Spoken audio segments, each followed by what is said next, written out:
Okay, so part two of this discussion about Reconstruction. Remember, what I wanted you to do with this handout was really to think about the psychology behind Reconstruction.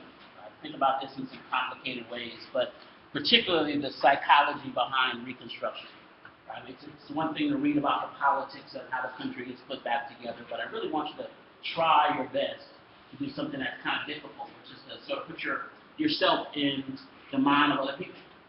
It's hard to put yourself in someone else's shoes, especially someone from 150 years ago, a very different moment in the country's history.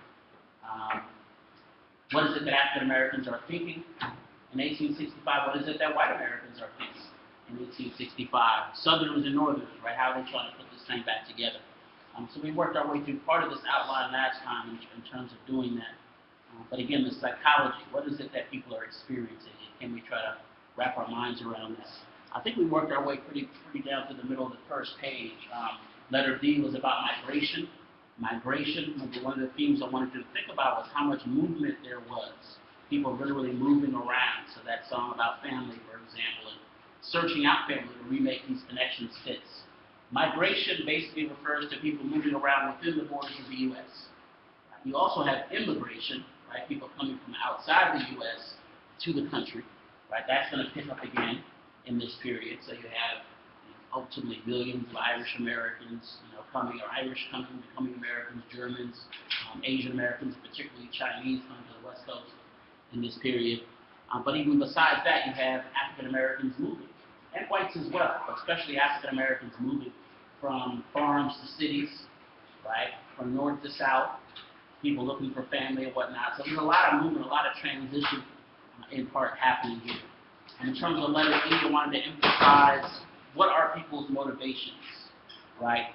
And there are at least two major ones we could talk about. Fear. People are afraid of various things, so they do various things. We'll see that play out later, especially sort of Jim Crow laws, the rise of Jim Crow laws and white supremacy, basically. And also economics. People are doing things for economic reasons, what they feel is in their economic interest. Right? So we want to pay attention to those motivations. In terms of fear, we use the example of South Carolina. Remember, South Carolina has long been a majority black area. So a lot of folks are worried about what South Carolina is going to look like, especially once people get the right to vote or the franchise. Right? If you have an area that's 65% African American, and suddenly those African Americans have the legal right to vote, a lot of whites are like, whoa, what's going to happen? Are they going to vote a system of white slavery in place? They can do it. They have the numbers now. Are they going to take revenge of some sort? So you start to see various things put in place, I would say, because of fear. Because of fear.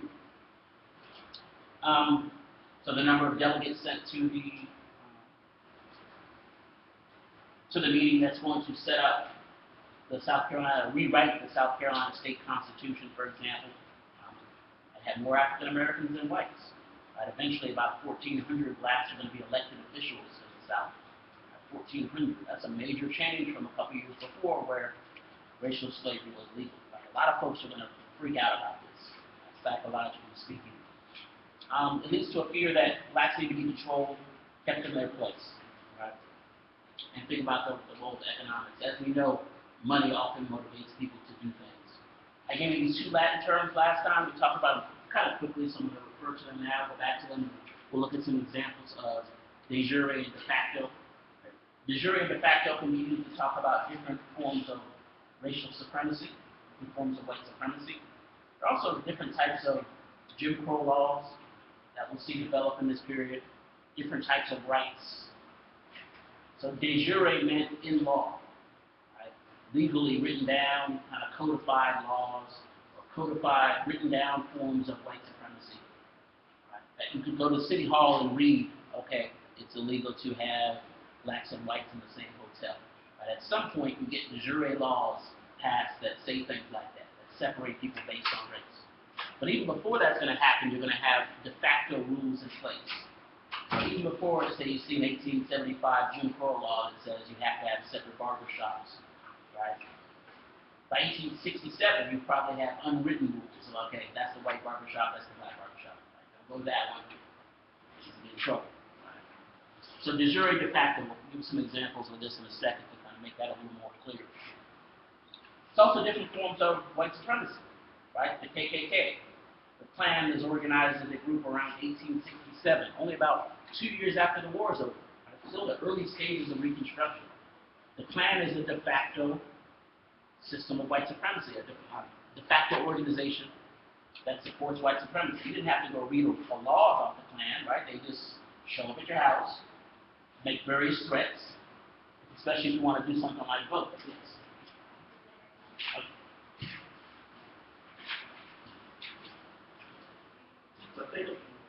So think about how a group like the Klan ultimately is going to end up enforcing a legal system of racism, discrimination, white supremacy, whatever you want to call it, after the system of slavery is over. Right? This is all after the legal system of slavery is over, and folks are supposed to have certain rights, right? Developing certain rights. So we have an increasingly hostile environment developing in the South. Why the South? Well, 90 to 95% of African Americans live in the South. Right? So this is where a lot of the stuff is happening. The South has lost the war. Right? The South is the area that has to be reconstructed. Right? So this is why a lot of this stuff is going to center on the South. Not that everything was all good in the North. Right? Not that everyone was in favor of racial equality in the North. That is not true either. It's just this is where folks were. So this is where a lot of the issues we're going to develop. So increasingly hostile environment leads to the passage of black codes. Anybody know what a black code is? Read that far enough. The chapter yet? A black code was basically a law that only applied to blacks. Right? A law that only applies to African Americans. So really it's going to be a way of controlling the free people. Right? It's going to be something that's only limited to this particular population. Right? They were really patterned on, formed after, modeled after slave codes. Right? You had certain rules that only applied to slaves when there was slavery. Things like you can't leave the plantation without a pass. Right? You can be killed for striking a white person. Right? These sorts of things that only apply to that population. So after slavery is over, you start to see local rules get passed that are trying to limit the freedom of these folks that are now free. Black codes is what they were called as a group. I'll give you some examples of them here. Again, think about what their goal was. Their goal really was to limit the freedom of these now free people. They didn't want to just kill all black people. That wouldn't have worked. Right? One, they needed their labor. You had 4 million folks that were working primarily picking cotton, making the South rich.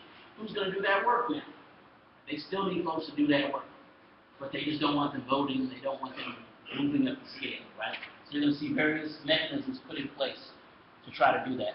Vagrancy laws are a good example of a black code. Vagrancy laws. You see signs today that say no vagrants. Like you go to 7-Eleven or Coco's or one of the convenience stores, right? You might see a sign out front that says no vagrants allowed. Right? Basically, you can't just hang out front if you go and buy something. You got to keep it moving, basically. They don't want people hanging outside the store. Might make the store look bad. People may not shop there, that kind of thing. Vagrancy laws at this point were sort of similar. What a vagrancy law said was that if you were African American, you couldn't just hang out. You couldn't just be hanging out. You had to prove that you had a job, you were employed. Right? You had some connection with a prominent white person in the community, usually. If you did not have that, if you were just unemployed hanging out, you could get thrown in jail. Right? For what? Vagrancy. You could be thrown in jail. Now remember the goal here. They still need folks' labor. They just don't want them exercising freedom. So if you were arrested for vagrancy outside, say, 7-Eleven, right, you get thrown in jail. You wouldn't just sit in jail, getting 3 hots in a cot. You basically would have to work. You'd probably get hired out on a chain gang, or what really starts to happen quite often in parts of the South is that you can end up working on the same plantation that you used to work on. This is how it would happen. So remember, plantation owners lose everything from the Civil War, right? They lose their slaves. If you were, say, in South Carolina, you had 300 slaves in 1864, the war comes, the South loses, the Confederacy is ended. Now you don't have any laborers, right? You got all this land, cotton crops need to be picked. You might say, I got to get some laborers. So you go down to the local jail, courthouse and say, hey, I need 50 convicts to go pick this cotton for me. So if you were a former slave of Mr. Jojo, he might come down to the courthouse and say, oh yeah, I know you, you come with me. So you end up working for the same guy you were working for before for free, because now you're a convict. So this is how vagrancy laws are going to be used really to kind of reinstitute a system of slavery. Right? Really, this is really what it was, reinstituting a system of slavery. That's what a vagrancy law is. Laws against property ownership. There are laws passed in certain southern areas that say African Americans can't own land. Can't own land. So if you're African American and your only skill was picking cotton, if you're not allowed to own land and grow your own cotton crops and sell it and feed your family, you're in trouble. Owning land was particularly important in an agricultural society. So you might try to find a way around it. Maybe you find a white person that will put your land in their name. But what might happen there if that person wasn't so trustworthy? Because that's my land. Right? Now go down to the courthouse. It says my name on it. Right? Happen all the time. So these laws against property ownership were important. Curfew laws. More about fear, right? You had to be in at dark. African Americans can't be out after dark. There were some really obscure ones that said things like can't have more than 3 African Americans hanging out in the corner without a lantern in their hand, without a white person. These crazy kind of things that were really more about fear. Right? You were afraid of folks getting together and sort of planning and doing things. Laws against having guns. Right? Disfranchisement. That term franchise basically just means the right to vote. So if you enfranchise someone, you're giving them the right to vote. What do you think it means to say you're disenfranchising them, disfranchising them? What does that mean? Taking away the right to vote. So you're going to see various mechanisms used to take away the right to vote. Well, wait a second. We just talked about last time the 15th Amendment, 1870, right? That's going to enfranchise black men, right? That's a de jure right. It was written down, 15th Amendment to the Constitution.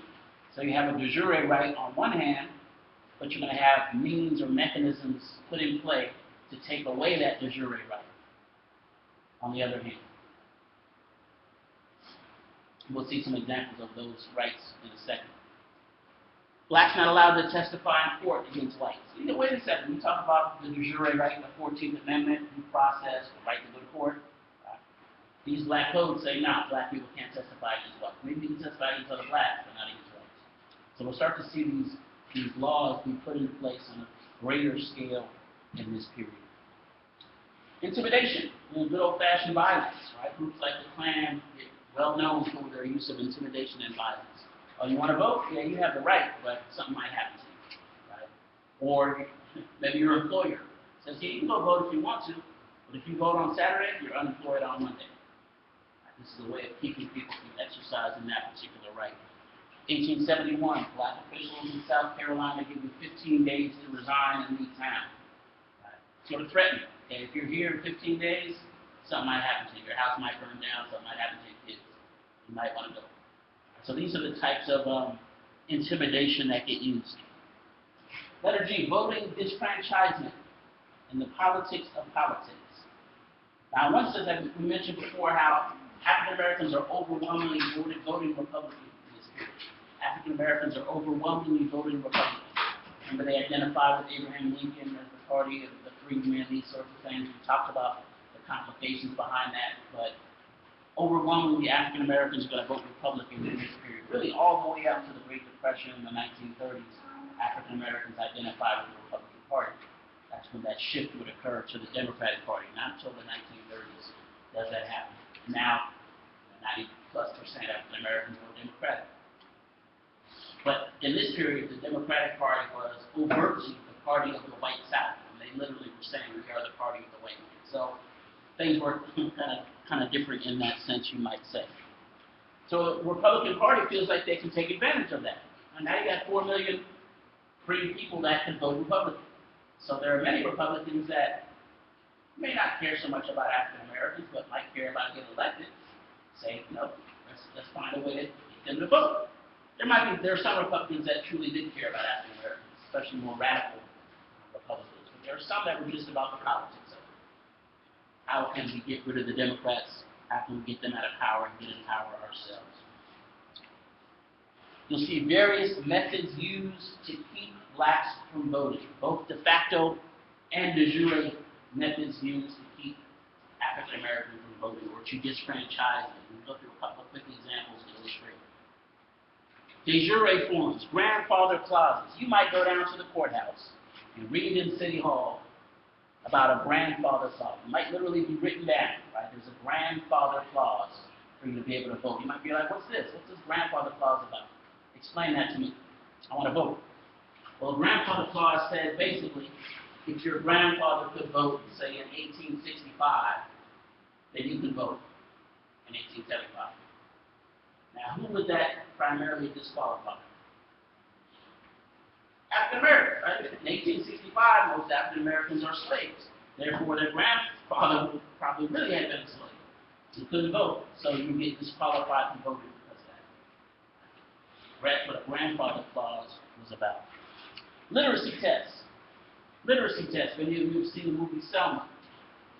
If you haven't, if you want to, please do so and get extra credit for this class. Right, a short paragraph, and I'll put a Dropbox up. A lot of these stuff applies directly. The stuff we're talking about now and to the later period. You saw literacy tests in that movie. Remember Oprah goes to vote? Right? They're like, okay, interpret this Constitution. She's like, oh yeah, I got it. Blah, blah, blah. They ask her like, what name all 38 legislatures in Mississippi or what have you. Sometimes they're really obscure questions you get asked. They're trying to keep her from voting, right? And you see eventually she's not able to vote, right? They keep asking her stuff basically until she did something wrong. Literacy test work like that. You might be given say, okay, interpret this piece of the Constitution. What does this mean? Before you can vote, I know you have the de jure right, but before you can exercise that right, you need to interpret this part of the Constitution. Now, most African Americans were illiterate in 1865, right? And even if you could read, it might be difficult to interpret the Constitution or some other kind of obscure document, right? There's a famous story in the 1960s about folks trying to work their way around this. There's this college professor saying they know he knows a lot of stuff, so he's like, I'm gonna go ahead and vote. Right? Give me that literacy test, I'm gonna knock it out the park. So he goes and interpret this, part of the Constitution. They don't think he can do it, right? Black guy. So he's like, oh, no problem. I teach law over at the local, school. So he's like, bah. And they're like, oh, one of the smart ones. Okay, you're not quite done yet. Here, why don't you read this part of the Constitution and tell us what it says. Oh, this one happens to be in German. German? This is America. You read in German, tell me what it says. He's like, okay, I taught German back in the day, so right, I lived in Germany, Sprechen Sie Deutsch, whatever he said, right? Tells them what it is. They're like, oh, how about French? I speak French too. They give him a version in the ancient language of Sanskrit. They're like, okay, tell us what this means. So the guy looks at them and says, this means you don't want me to vote. So all these mechanisms are going to get put in place to stop people from voting, despite the fact that they have the de jure right to do so. All these formal and informal mechanisms being used as late as the 1960s, So to start with the Oprah example in that movie. So that's a literacy test. A poll tax. Some folks said, okay, yeah, you can vote, come on down. Now vote Saturday morning, 9 a.m., make sure you're on time. We got 100 people show up. Right. I'm going to vote, despite all the threats, I'm going down to vote. When you get there, you got to pay this poll tax before you vote. It's $1,000. Like, what? Nobody has that kind of money. Well, sorry, that's the rule. Poll tax. Later on, poll taxes are going to be outlawed, right? Now you go to vote, you don't have to pay. But at some point, they were used to stop people from exercising that right. Literacy tests, poll taxes, grandfather clauses. Now, some of these mechanisms not only disfranchise African Americans, but might disfranchise poor whites as well. If you're a poor white person, you didn't have $1,000, you probably couldn't read. Might be as poor as any African American at the time. But this worked in the favor of wealthy whites in the South that didn't want poor whites really voting anyway. So, it's just to see how these techniques are used to stop people from voting. De jure de facto. De jure de facto. In law or sort of common practice. Again, there are a number of things that are just de facto white supremacy. For example, you're walking down the street in the Reconstruction South, walking down the sidewalk, say you're a 60-year-old grandmother, and walking towards you is a white family. You know that you have to get off the curb when they approach and let them pass. This was a de facto and unwritten rule of Jim Crow. It didn't matter how old you were, it might be a couple of little kids walking towards you.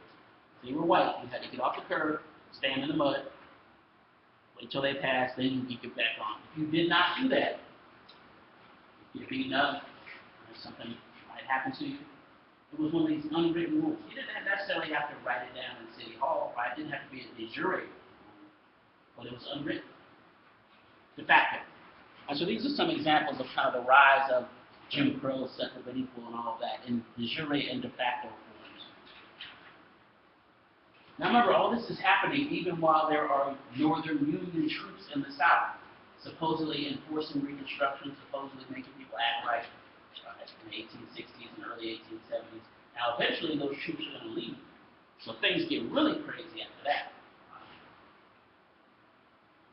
You start to see the rolling back of people's rights. This is where we kind of get to the beginning of the end of Reconstruction. Right?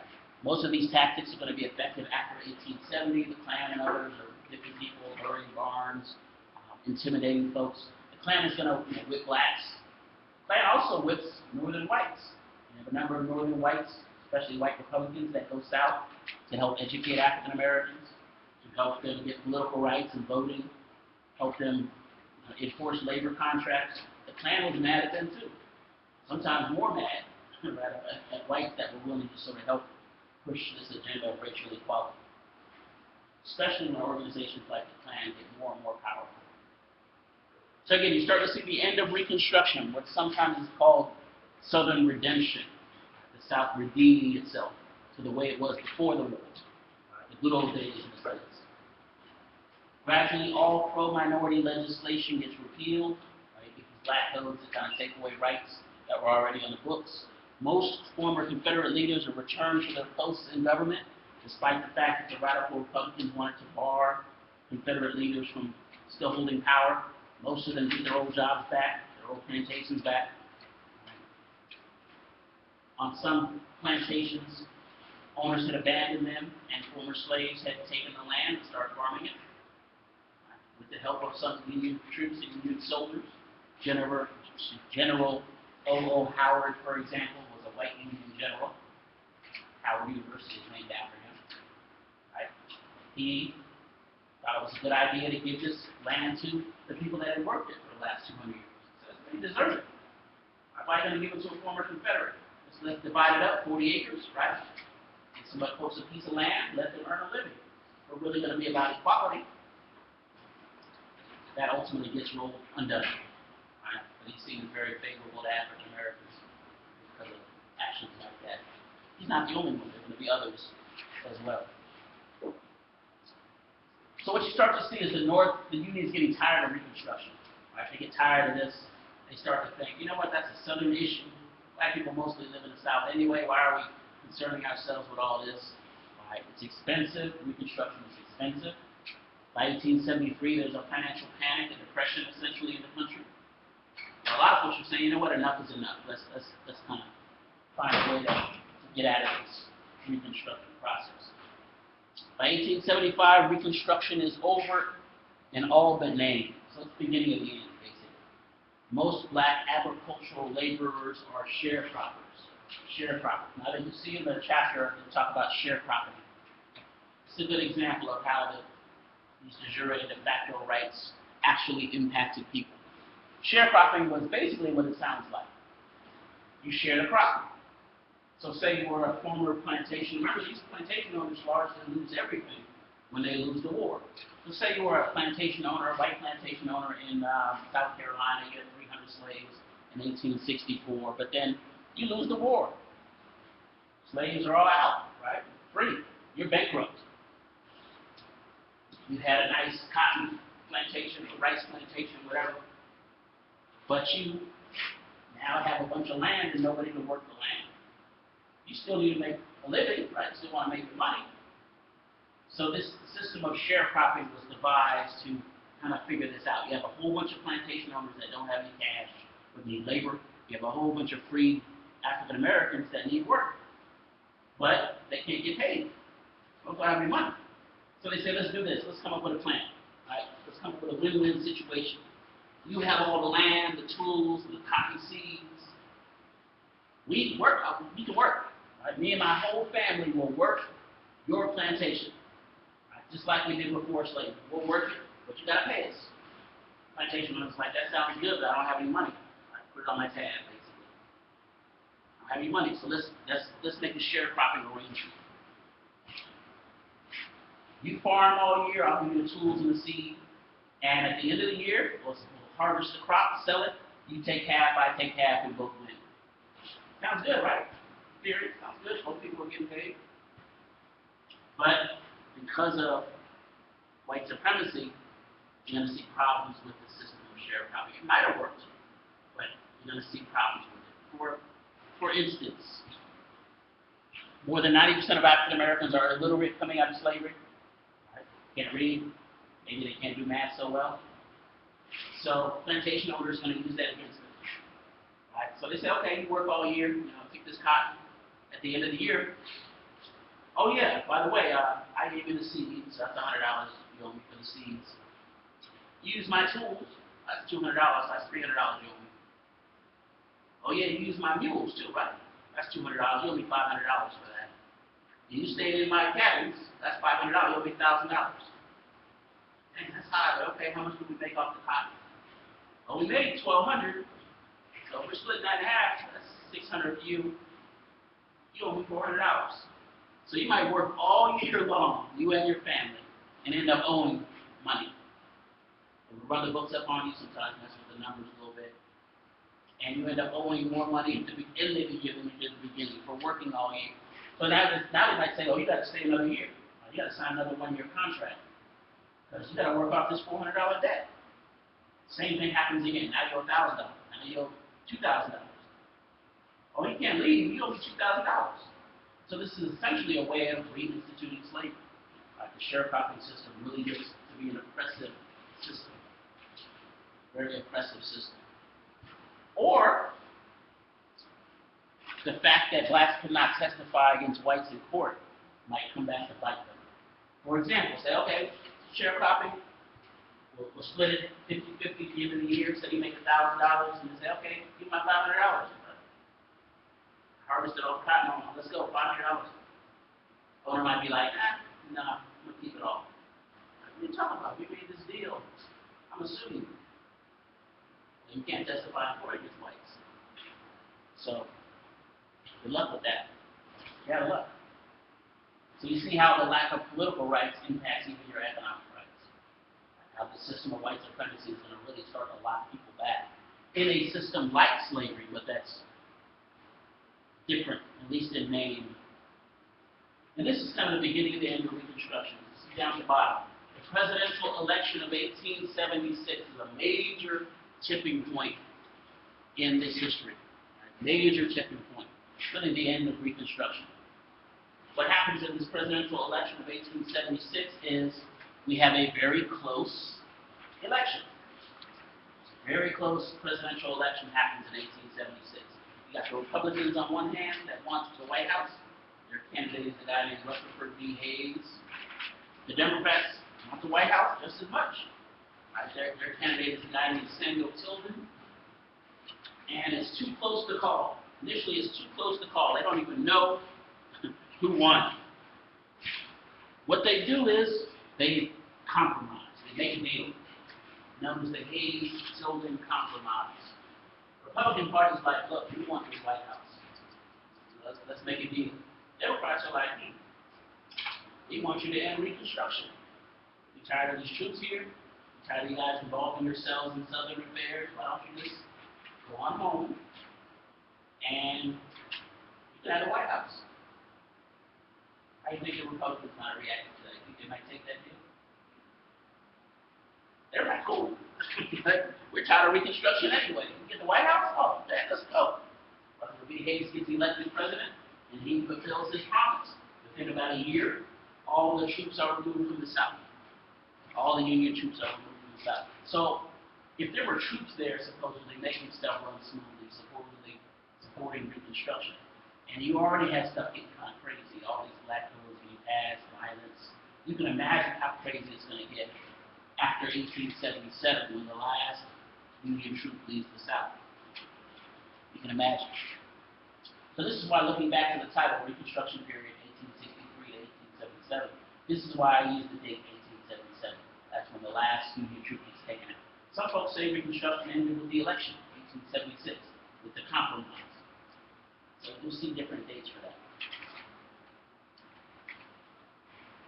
Things are going to start changing dramatically. By 1885, most southern states had laws requiring separate schools. So it becomes illegal to go to school cross-race. Some notable exceptions, places like New Orleans, for example, had integrated schools pretty early on. Some parts, for a time at least.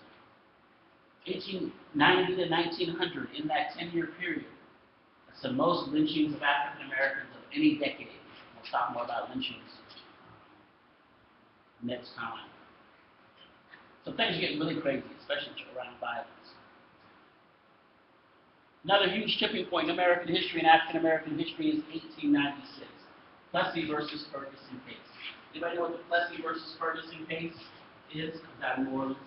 Anybody know what that case was about? Plessy versus Ferguson. Heard of that before? Exactly. It's got Homer Plessy. Looks white. Blonde hair, blue-eyed cat. But he has 1/8 African American blood as a grandparent or something, right? But he looks white. They decide to use him as kind of a perfect example to challenge the system of Jim Crow, separate people. So Homer Plessy gets on the train in the whites-only section, sits down. What do you think happens? Talk about the social construction of race, right? And not being about just what you look like, but about what society says about that. He has 1/8 blood, so he's considered African American. What do you think is going to happen? Mr. Homer Plessy.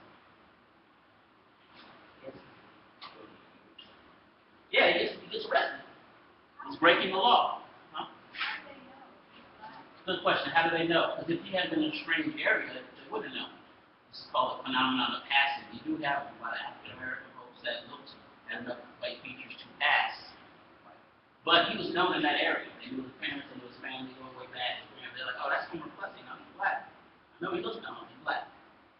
So he gets arrested because they know he has at least the one drop, quote unquote, of African American blood. And is therefore African American. It didn't matter what he looked like. He's going to fight the case. He goes all the way up to the United States Supreme Court here in Washington, D.C. What do you think the Supreme Court says? He loses. Separate but equal. This is where the separate but equal legislation gets put into place. Basically, the Supreme Court says, as long as you have separate and equal facilities, it's okay to separate people based on race. Now, of course, we know that there are not going to be equal facilities, right? So you might have a really nice school for white children, 3-4 stories high, they got books, they have air conditioning, or whatever. Next to it might be a little shack, and oh, that's a black school. Right? Very unequal, no books, no floor. Right? So there are going to be unequal accommodations. But this case passes. And once this case passes, it's not just about some small southern town. This is a national case. This is the Supreme Court that says separate but equal is now the law of the land. You can have separate facilities, north, south, west, everywhere in this whole imagined community in the United States. It's going to take well into the civil rights era to overturn this case, the Brown versus Board of Education case, 1954, finally overturns Plessy versus Ferguson about 60 years after it passes. So we see how Reconstruction leads up to a very de jure case, right, in law, and that ultimately is going to be catalyst for civil rights. The whole modern civil rights movement can finally kick off essentially in this late era because we finally have the law changed around 54. Okay, so this is an important context, but remember, in this class, what we're most interested in is how are people going to respond to this? This is the important thing. It's not just that things were bad, but it's about how are folks going to respond.